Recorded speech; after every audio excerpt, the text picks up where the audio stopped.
আসসালামু আলাইকুম ওয়া রাহমাতুল্লাহি তাআলা ওয়া বারাকাতুহু। সম্মানীয় দর্শক মণ্ডলী, আজকে একটি নতুন মাসআলা নিয়ে এসেছি আপনাদের সামনে।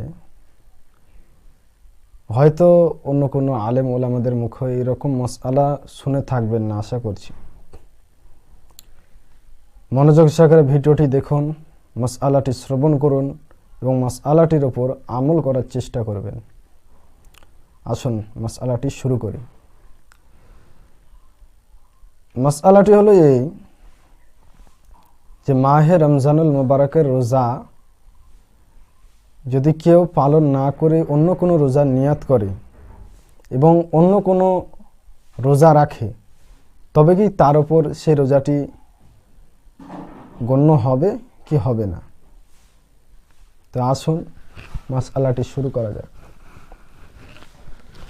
যেহেতু মাহে রমজানুল মুবারকের রোজা আল্লাহ পাক রব্বুল আলামিন তিনি প্রত্যেক সুস্থ সবল মুসলমানের প্রতি, জ্ঞানসম্পন্ন মানুষের প্রতি আল্লাহ পাক রব্বুল আলামিন ফরজ করেছেন।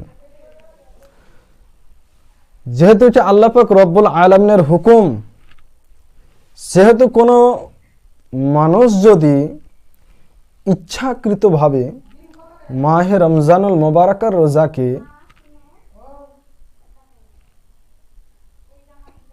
পরিত্যাগ করে অন্য কোনো রোজার নিয়ত করে অন্য কোনো রোজা রাখে, যেমন নফল রোজা, কাফারার রোজা ইত্যাদি, এই সমস্ত রোজা যদি নিয়ত করে, তবে কি সেই রোজাটি হবে কি হবে না? বলা হয়েছে আল্লাহ পাক রব্বুল আলামিনের হুকুম বান্দাদের হুকুমের চাইতে বড়। সেহেতু কোনো বান্দা যদি মাহে রমজানুল মুবারকায় রমজানের রোজার নিয়াত না করে অন্য কোনো রোজার নিয়াত যদিও করে, কিন্তু সেটা মাহে রমজানুল মুবারকার রোজা বলেই গণ্য হবে। হাদিস পাকের মধ্যে যে ইজা ইনসালাখা শাবানা ফালা সাওমা ইল্লা আন রমাদানা, অর্থাৎ নবী আকরাম সাল্লাল্লাহু আলাইহি সাল্লাম তিনি বলেন, যখন শাবান মাস পরে মাহে রমজান মাস চলে আসবে, তখন মাহে রমজানুল মুবারকের মাসে অন্য কোনো রোজা সঠিক হবে না। এই হাদিসের দ্বারা প্রমাণিত হয় মাহে রমজানুল মুবারকায় যদি কেউ অন্য কোনো রোজা রাখে, অন্য কোনো রোজা নিয়াত করে, তবে সে রোজাটি লাগু হবে না।